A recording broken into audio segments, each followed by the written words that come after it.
Welcome to AI for Founders. I am Ryan Estes. Today on AI for Founders, we're joined by Corey Scholibo. I hope I pronounced that right. Sorry, Corey. The founder of Dayo.co, a platform built to help people spend less time on social media, not more. In a world where every product seems to be engineered for addiction, Corey is building something radically different. Dayo launched just 3 weeks ago, already has over 5,000 users, and is on a mission to create healthier online habits by offering rewards for logging off.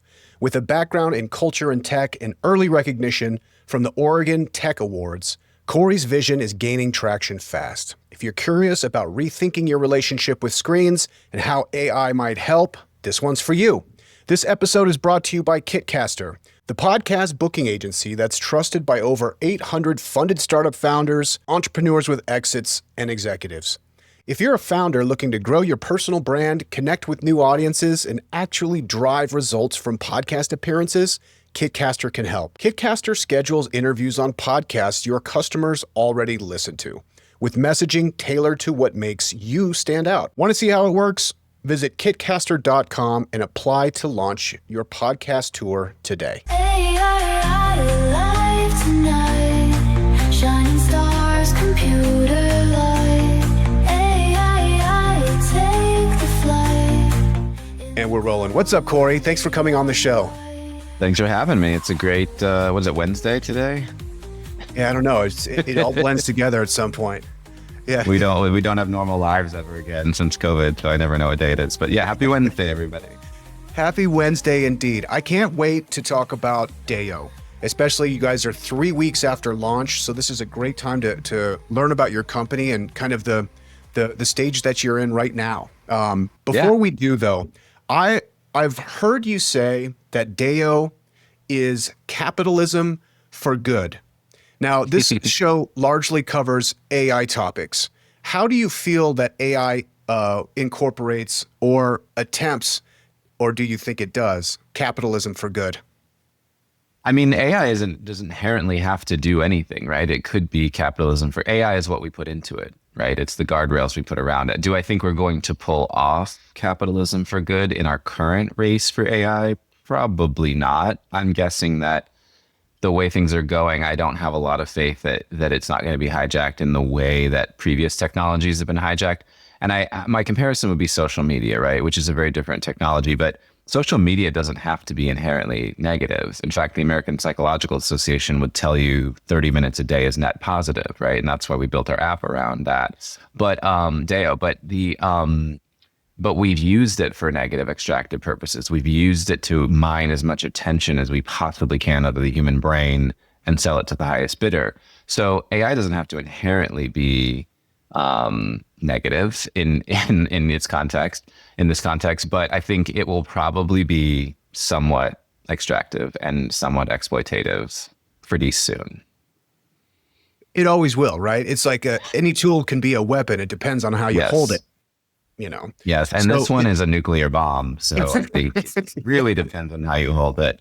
I don't know. Let's introduce Dayo to the conversation now because it's such a novel business model. I've never even heard of it before. I want to make sure that we have context for the listeners to the project you're working on. Tell us about Dayo. Yeah, so Dayo is an app that pays you not to use social media. We want people to use less social media. I think social media is the root issue we have in addressing our inequalities in democracy. I think misinformation and disinformation is the number one issue we're facing right now in our political climate. I think we can see it going on in the US as we speak. So this app is designed to help people use less social media.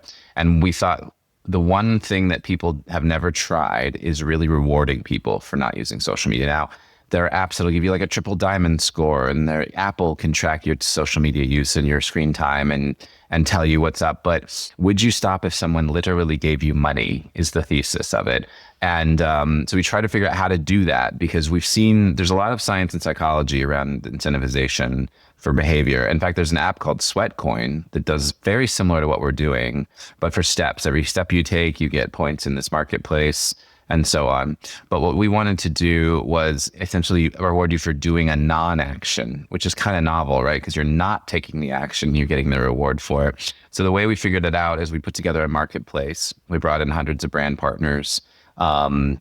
And they gave us basically wholesale pricing for the consumer so that you could earn it. You're earning a special price. So let's say it's a Rumple blanket and it would be $100. You're going to get it for say $60. And that $40 is the money you earn. And the brands are going to give you that incredible price and that credit because they believe in what you're trying to do for yourself, the mental health effects that it'll have for you. And so that's how we decided to fund the money use. So every day you earn $5 a day, and that money can be used in the marketplace of goods and services. Sometimes there'll be free items, sometimes there'll be special drops, et cetera. But that's the essential funding model of a rewards-based system. Think of it like United Airlines or any other rewards-based system. You spend some money on their program, you get a little bit of extra, and so on and so forth. Unbelievable. It's so interesting. Now, how did you find the brand sponsorships? We wanted the hottest direct-to-consumer brands because if you're going to do this and we know the only thing that's motivating you is rewarding yourself, then what would you reward yourself with? It's probably not going to be some cleaning supplies, right? It's going to be that Rumple blanket, that JBL headset, that Le Creuset pot. So we just started there and we said, these are the brands we wanted, and we went and got them. And we're based in Portland, Oregon. So Powell's Books, for instance, was a dream partner for us. It's the largest independent bookstore in the world, and they're our partner at launch. We wanted them to be things that you would covet so much, but maybe not necessarily immediately buy for yourself. And so you would work towards it, and then at the end of it, you would reward yourself with it. And so it would feel like a reinforcing loop to the thing we're all trying to achieve, which is taking your time off social media. So when you said you went and got them, did you find like the influencing director for JBL and it cost them in the parking lot? I have a cost in steam rooms and in parking lots. No, we have a really great brands partnership person named Aviv who works at Goody, and he worked at Showfields, and he's an advisor of ours. And so he's really been able to help us hook up with a lot of them. And then a lot of them, I have 15 years of consumer products CEO background. And so a lot of these people are my friends or colleagues, and I call them up and say, hey, what do you think about this new idea? Oh, are you in? Are you out? Love it. Okay, so you got a cheat code a little bit because you have an extensive career with Repurpose and Wow. And have similarly, some just find somebody who has done this before, who's done brand partner. If you have a really key brand partner, if you were trying to do a rewards-based marketplace or a rewards-based system, you need to find somebody who has done this. And we just found the right partners. But this is like my this is my third or fourth business. So it's helpful to have also done this a few times, I think, to cut through some of the shortcuts. But you'd be surprised who returns your phone call. You have a really good idea. Yeah, it's great. Okay, so this is an iOS app, I should add. Now, now we're working on Android. Okay, working on Android. And again, this is 3 weeks old. It's fantastic. So as far as just the use of the application, when I download the app, what am I going to do? How is it going to know? How do I report? How does the brand understand what my behavior is? And how do I select what JBL headphones I want to get? Yeah. So when you download it, you'll do a quick setup. It'll help you segment yourself a little bit, how much time you're using it. More importantly, how do you want to be rewarded? Why are you doing this? Is this just because and why did you download this app? And in some cases, our sections are like, do you want to spend more time with your family, kids? Do you want to spend more time with pets? Do you want to spend more time outdoors? Like, what is the purpose? And then we use that segmentation to help you set early goals. So on the first day, you're going to set a goal like, okay, I want to spend more time cooking. So I'm going to do a Le Creuset pot as my goal. It's $200. I'm going to get it for $150. It'll take me about 5 days to earn it. The goal will show up in your goals meter, and you can watch yourself progress towards it and sort of consistently remind yourself while you're doing it. The way the app works is you use an Apple API plugin. We don't have total control over this. Apple is which I think is good actually, that Apple keeps that. I like Apple's ability to keep information between the user and the brand separate. So there's an API plugin, and you will select which apps you wish to track. This is a completely personalized experience. I'm not here to nag you and tell you what to do. You use it, you don't use it, it's up to you. So you select, let's say, Instagram and TikTok. Maybe I don't select WhatsApp because I only use WhatsApp to talk to my Australian clients. And that's not my social media platform. But maybe for you, WhatsApp is like your kryptonite, and you want to make sure you're tracking it. It'll track them in the background. After 30 minutes, a shield screen is going to pop up and say, hey, you want to stop and get paid, or you want to keep scrolling? And so it breaks the trance because you're like, oh, it's been 2 minutes. No, it's been 30 minutes. The average global user is using 2.5 hours a day, and it goes up from there. So 30 minutes is what the American Psychological Association would say is net neutral to net positive. You are supposed to go on social media, in reference to your earlier question, and see my dog. I'm supposed to see your kid, your wife, whatever. It's, oh, I feel connected to Ryan. Isn't that great? And get off. But after that, we stay. And now I'm seeing people I don't know, houses I can't afford, careers I never had, bodies I'll never achieve. And that's where this, suicidality in young girls reaching 25%, and the U.S. Surgeon General asking for warning labels. I mean, that's where the real trauma is coming from, because they have an incredible incentive to keep you on there and keep extracting your attention. So the apps you'll spend 30 minutes a day, and then after 30 minutes, you'll get that alert, and the apps will gray out. They'll literally kind of be grayed out on your screen. And so when you want to go back into TikTok 5 minutes later, which believe me, I do too, because I'm an addict like everyone else, and you have yet another break, right? Oh, it's grayed out. Oh, right. I downloaded an app and I said I wanted to stop. We literally forget our intentions over and over and over again, and we need reminders. And so this app just keeps putting breaks in between you. And then the final break is like, oh, right, I wanted a La Crusade pot. I want to buy that thing. So I better keep up my reward system. It's like, I wrote a story in Medium when I was 9 or 10 or something. My mother wanted me to stop sucking my thumb, and she couldn't get me to do it. Finally, she offered me $20. This is in the 80s, but she offered me $20 and it worked. I stopped sucking my thumb. There's a study right now at the NIH that meth addicts are being paid $30 for clean urine, and it's working 2x therapy alone. The idea of paying someone and rewarding someone for behavior is like a lizard brain response, and it works.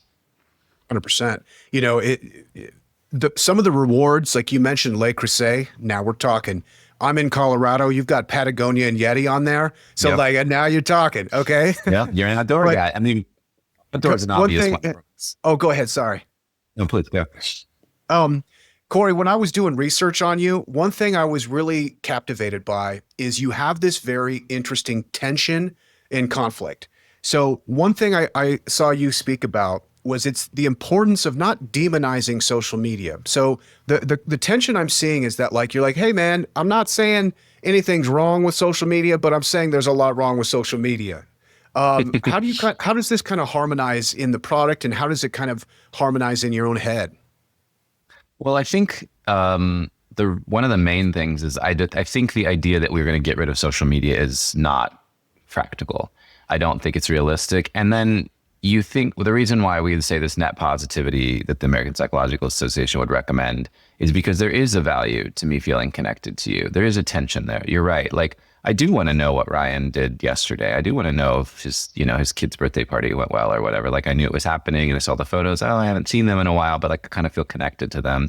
I'm assuming you have a child. So it doesn't matter if you do, I guess, for the purposes of this metaphor. Exactly. So I'm like, oh, I haven't seen Ryan's kids in a while. Oh, look how sweet they are. They had a 16-year. Okay, great. There is some value in that. And then if you're in marginalized communities, like I'm an LGBT founder, but other kinds of marginalized communities where you are trying to find even likeness. I mean, imagine being a 16-year-old queer kid and having social media. That would be a huge unlock for me that I did not have as a young person. Or pick whatever your thing is, you're autistic or whatever your niche is that you're trying to connect with other people on.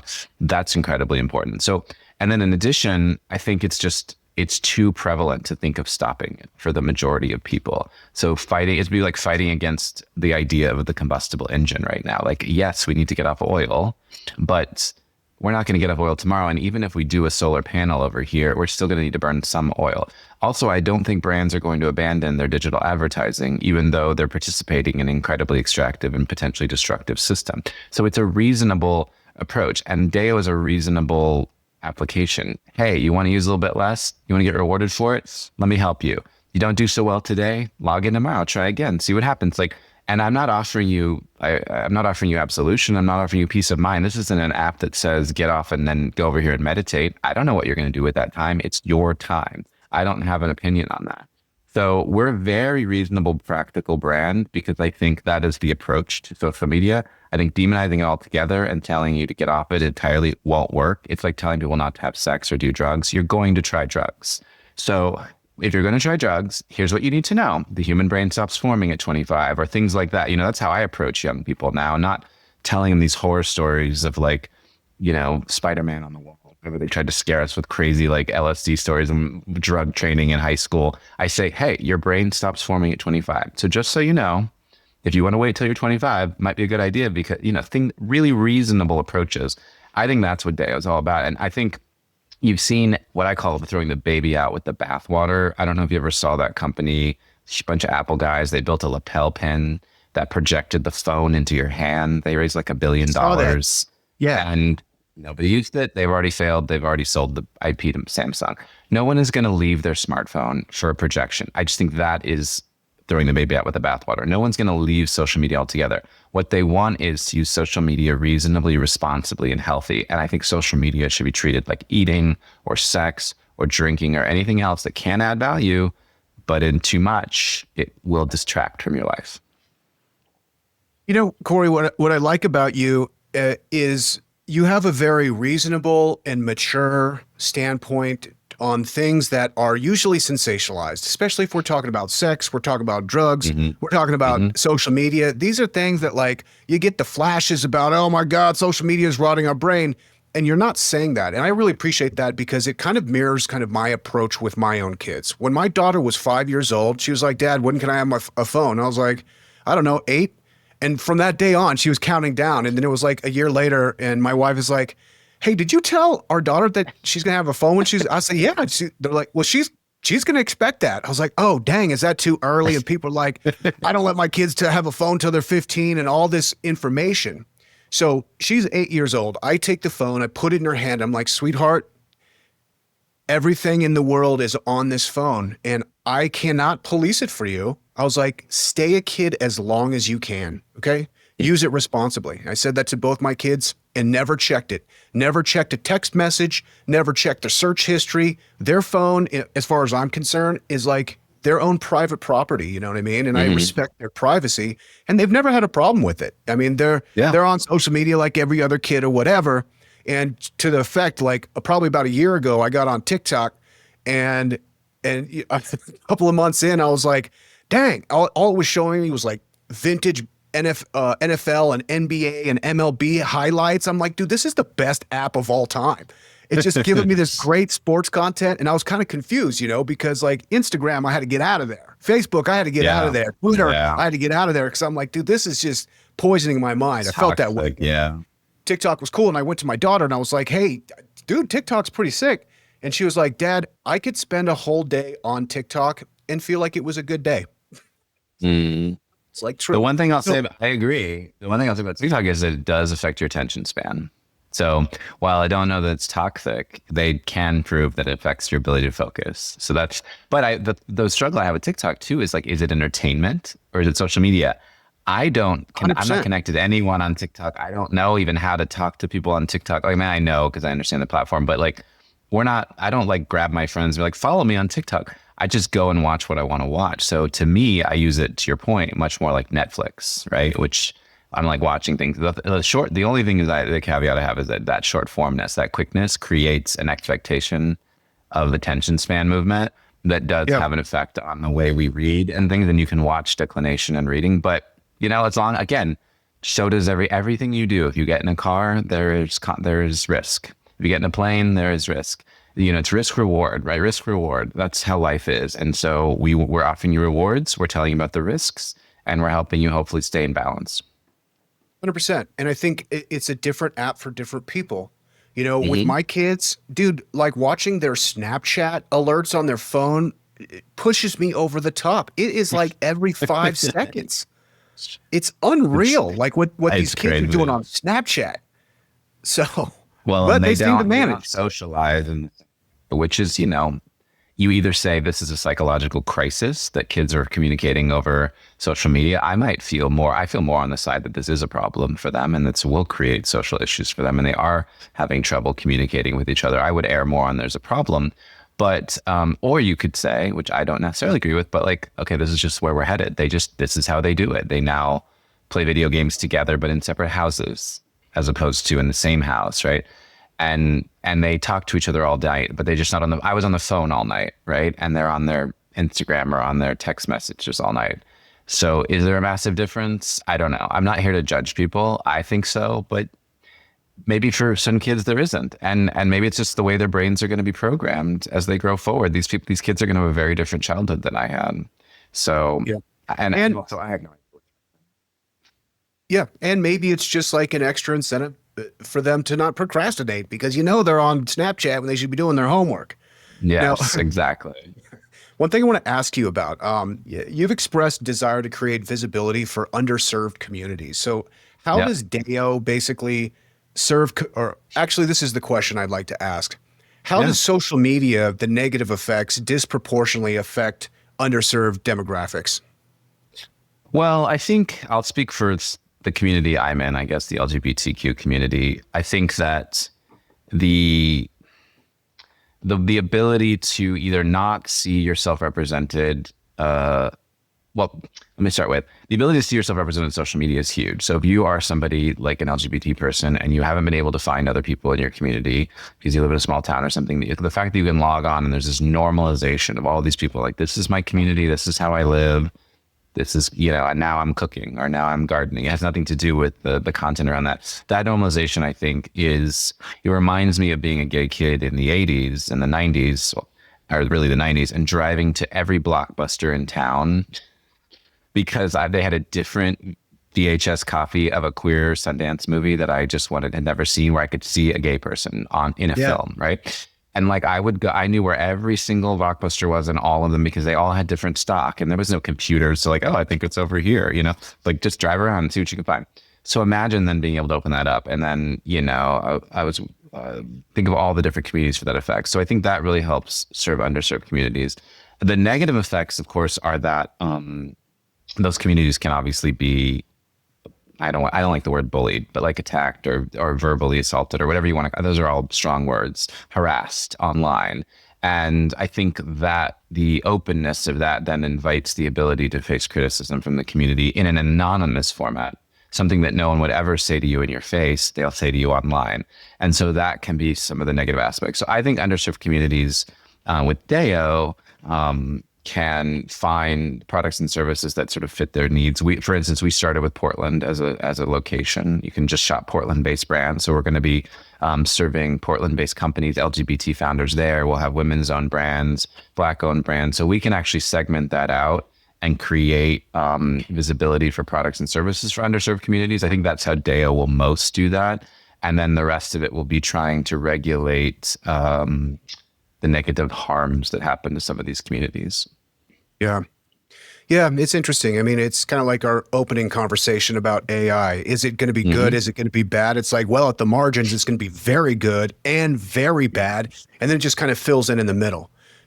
Social media on one side, it's like, especially kids, and I'm sensitive because both my kids are in high school, so I see what's going on.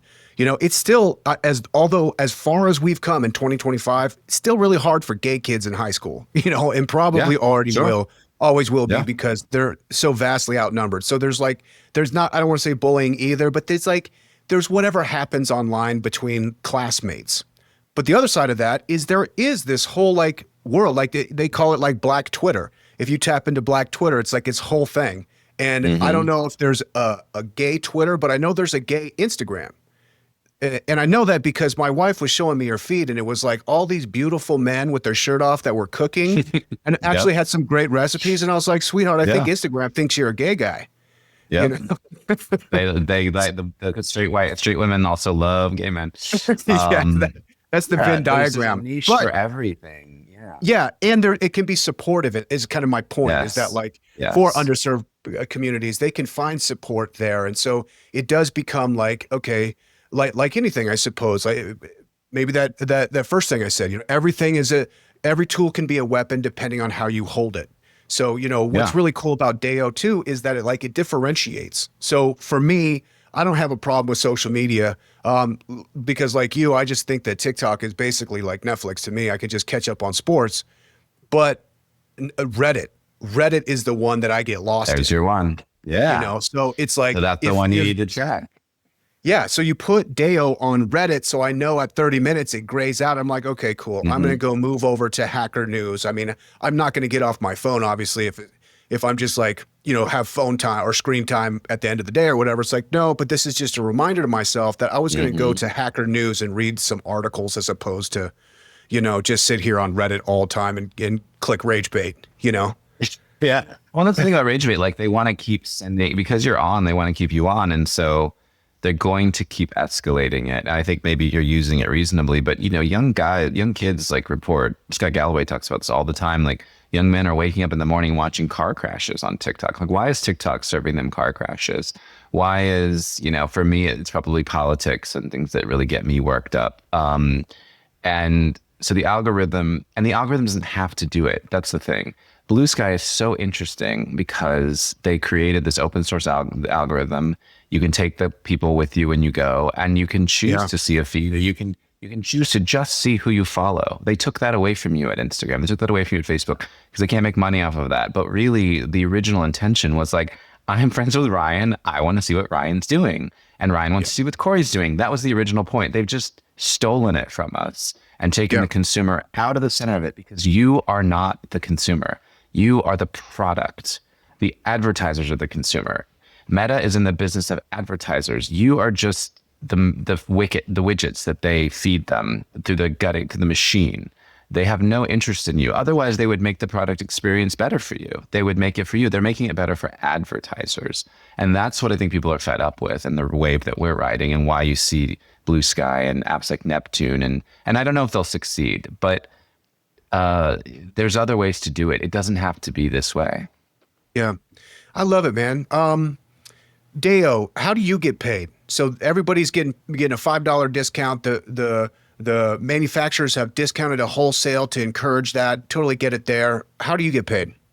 We get paid when you purchase something. So the app is free and frictionless. And then when you check out, let's say Rumple gave me 50% off or 45% off, and you get 40 and I get 5. We'll have deals internally. So you'll never see or have to worry about our compensation model. It's just when you check out, we get basically an affiliate, fee, essentially. That's our first business model. We have other ways in the future that we think will be interesting to consumers, that we think we could monetize, potentially a credit card in the future where you could take the money out of the Dayo app and turn it into real dollars in real life off your credit card balance. That could be that's an interesting phase 2 model for us that we can make money off of. And eventually we hope the brands will have a robust enough marketplace. The brands will pay us for placements, just like any other e-commerce platform. I've worked in and built e-commerce businesses before, so something similar to that. But as much as possible, all of the revenue it won't be coming from the consumers. Cool. Yeah, it seems pretty straightforward. As far as financing the company, how did you finance the company? We bootstrapped it ourselves. So we built the MVP ourselves, my partner Patrick and I. And then we've raised a couple of small funds. We won the Oregon Entrepreneur Network Tech Award, and we won the City of Beaverton has an award every year. So we won both of those in 24, which gave us the money to go from an MVP to the live version that you see now. It's out. And so now we're starting the next phase of what I would call our seed raise. So we are raising a seed round right now to get us to that next phase. Cool. The Oregon Tech Award, how much did they give you, and how much are you looking to raise? They gave us 110. City of Beaverton was just a $25,000 grant, or not grants. They're convertible notes. We're probably raising another 500 or 800,000 right now is the goal. We have some pretty good traction. We had 3,000 downloads in the first week. We were the number 6 app on Product Hunt the day we launched, just below Microsoft's new AI, and we were the number 1 fintech app of the week. And we have several thousand active users now. So I think that we have the metrics to go out and we've proven some product market fit. We've shown it works for influencer. We've shown it's worked for, we've gotten nonprofits to talk about us. So we can, we've leveraged that community. We've shown the consumers like it. We've shown the brands like it. We've shown complete checkout. So we've de-risked it to a level that I think we can now go and do a real seed raise. That's awesome, man. Congratulations. So cool. I loved talking to you so early in the process too, especially for, well, because you're, multiple time founder. So you know how precious the first couple of weeks are. It's so cool. It's how did still you kind of fun. how did you rank so high on the Product Hunt launch? It was totally organic. Everything we've done right now is organic. We haven't spent any money yet. So it just, to me, that just proved that people wanted it. We had an influencer who just loved what we were doing. I'm sure he gets paid crazy money to do what he does because he's really good. But he was like, I just want to talk about it and see what happens. I'm like, cool. So he's like, he didn't even put it in the link in Instagram. He's like, just DM me if you want to know about the app. And they like 2,500 people requested a link like that day off that one post. So there's something organic here that people want, and we're riding that wave as much as possible. We haven't tried any digital advertising yet. We have partners as well, like Powell's and people like that who really message us out to their user base. So I don't know. People just liked it. Totally. You mentioned your partners. They're just the two of you. How many people are on the team? 2 co-founders, and then we have a head of brands and partnerships who's technically not full-time. We have a creative director, also not full-time, in Los Angeles, and then we have a tech team between India and LA. Again, these are contractual relationships, and so total we're about 10 people. Awesome. But 2, we pretty much grind it out like founders all day long, the 2 of us. So it's often me, and I can do a lot of it with AI. Yeah, absolutely. Yeah. The great thing about when you launch early too is every single sale is like a hockey stick growth as far as revenue goes. I'm still with you. Obviously every product has to go through a validation period where you have to determine, is it worth it for you to keep going? What's the number on a monthly recurring revenue that you feel like this is a successful product and I'm going to keep doing it? We haven't set a revenue target yet. I think it's really a user base at this point. Will people download it, use it, and will the percentage checkout? So we're looking for about a 5% checkout of total user base. And we were looking to get, 3,000 to 5,000 users, which we've hit that metric pretty quickly. So I think that we're adding about 500 users a day right now without advertising. So I feel like as long as that keeps up and continues to grow, and then we can grow our checkout rates. I mean, I have nothing but signs that we're going to keep going right now. Yeah.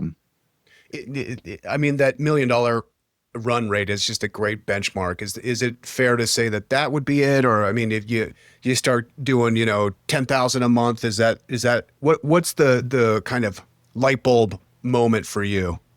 To be determined? You mean as far as dollars? I mean, I think I don't know if I have an exact dollar that the light bulb moment. Because I'm a social entrepreneur, like I'm going to do this until it becomes really obvious that it doesn't work, if it doesn't work. And so far it's working. So I haven't really set a serious benchmark for that. I think those benchmarks are usually determined by like investor base. Like, are you going to VC? Are you going to family offices? What are the benchmarks you need to hit before you can keep going? But I don't have anything that would make me abandon ship that I have like a number in my head.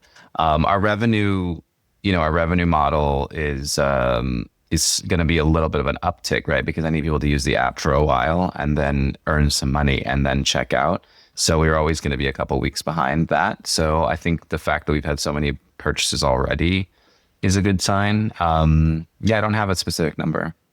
Yeah. Nice. I appreciate that. I love social missions. And this is definitely that. You can tell, you're obviously brilliant, but also they're a little chip on the shoulder. Is there any one particular incident that contributed to that? Little chip on the shoulder of the mission? Just with social media. It's such an interesting idea. Like we're going to pay you to not go on social media. Was there a tweet from Elon that you were like, today's the day. It's Dayo, baby. Let's go. No, I think it just became clear over time. I read this book called Stolen Focus, which really blew my mind and I think really oriented me around how clearly we are the product and not the consumer. And I think I, like all people, felt like we were probably still at the center of this on some level. And I don't think I really was willing to give that up and think that Meta doesn't really care about you. They just care about the advertiser base and how much attention they can get out of your eyeballs. And when they're launching things like Instagram for teens that they had to pull back on after the suicidality rates, it's just everything. The numbers are horrifying. The data is terrifying. The psychological rewiring of the brain, the effects of attention span, the declining reading rates. Like I'm a macro person and I'm watching that happen. And then I would say ultimately, I think the elections were really galvanizing for me. Whatever your political beliefs, we have reached a level where we have divided as a country between college educated to non-college educated. And within both of those contexts, whether you have either of those levels of education, then you have social media feeding you information, right? And most of it is misinformation. Most of it is lies or exaggerations or hyperbole. And so it's just constant sense of like elevating the urgency and of the situation. So when I watch that happen, when I watch things that were truly lies, like absolute and utter lies, just go straight through into reality and stick to the point where you can go post-election survey and people will be voting on things that are absolute lies. And that was the reason they voted that way. That to me was like, oh, if we don't fix this, we're fucked. Like there's no way to operate as a society in a playing field where we don't even agree on the facts. And social media is to me the primary place where that gets distorted. So I'm not saying this is the solution, but we all need to be working towards solutions to figure out that problem. Otherwise, I don't think we can solve the climate crisis. I don't think we're going to have a democracy. I don't think we're going to have any of the things that we're concerned about, human health, if we don't solve this problem. What I love about the product right now, though, what it does is it brings a community together that are like-minded on this particular issue. You know, Correct. and I've read your other work where you're talking about peer-to-peer rewards, a Dayo debit card. Maybe there's some kind of crypto story here too. Is the intention to basically create this community with a great product that's really fun and has a great story, and then kind of move into like more advanced fintech as the community grows? I think fintech's the model. I mean, we could, our marketplace could be so robust that that becomes our sole focus. But I think that the idea of a credit card, I think some people want to buy things and some people would like this to be extracted. Like, you know, with United Airlines, you can get like $1 worth of rewards or 25 cents worth of actual money or whatever, you know, like actually taking it out of the system could be interesting. And then I don't know, because we can monitor anything, do you want to reward yourself for using less email, less Netflix? Do we want to be in the screen monitoring business and helping people get off digital assets altogether? The core that drives all of this is get off your phone and go do something else. So in my dream, we figure out a way to get people together in real life. Can we get you and I to, and this works now currently, you can go to, in Portland, you could go to Bar West, which is one of our partners. You and I could earn a drink or 50% off a drink and meet each other for a drink at that location. That would be my dream, that you and I actually have a conversation. And so how we achieve that, there's lots of ways, and then there's lots of ways to finance it, right? Like being a fintech business, but at its core will always be about getting you time off and then hopefully getting you into an in real life activity. Because the future in your life is not in here. It's just not in here. Out there. Out there. Well, I mean, it's kind of low-hanging fruit for you and I, because you're in Portland, I'm in Denver. We could just easily have an IPA and smoke a blunt, and like we're just like two peas in a pod. Yep. On a trail. And that's why I moved to Portland. I want that. I lived in LA for 20 years. I don't want to spend 2.5 hours in traffic and then compete with, you know, the ambitions of a bunch of 20-year-olds. It's like, I want to go hiking. Like I will leave at 3:00 today and walk my dog for an hour and then go back to work. Like I love that. Yeah. It's the best. What else do you like about Portland? Oh God, I love Portland. I love there's no one here. I love there's like 800,000 people here and it takes 15 minutes to get anywhere. I actually was late for my doctor's appointment today and I woke up 12 minutes before the appointment and still made it there. I love that. I love the food. The food here is incredible. The chefs, I mean, every year we have 2 or 3 James Beard winners, and it's just, I love that. I really like the weather. I like the rain. I've lived in LA for so long. I don't hate the rain. It's long in the winter, but when it comes September, I promise I'm now one of those people. I'm like, it could start raining again. Like I'm done with all this heat and sun. I'm good. But it's all seasonal. I really love living in seasons, to be totally honest. I never had seasons in Houston or Los Angeles. Yeah, the older I get, the less appealing these cold seasons are. I tell you what. Well, you're in Denver. That's a little colder than it couldn't be Denver. Corey, this has been awesome. Was there a question I should have asked but didn't? No, I think you really did a great job. That's expected. Appreciate it, buddy. Where can people connect with you personally? online on their phones on social media. You can find me on LinkedIn. I'm very active on LinkedIn. I feel like that one feels that's very worky and less like narcissistic-y, although it is all about talking about yourself. LinkedIn's a good place. You can find me I have an Instagram account. It's public. It's Corey Faux Show, the number 4, and then SCHO. But my name, Corey Scholibo on LinkedIn, you can find me there. And then you can also just, message us on dayo.co. You can learn more about the app, dayo.co. And you can message us there. You can find me there. I answer all these emails. Tremendous. Corey, thanks so much for coming on the show today. Thank you, Ryan. Appreciate it. It was great. So let's talk about podcasts for a second. You're listening to one, which is awesome, by the way. Thank you so much.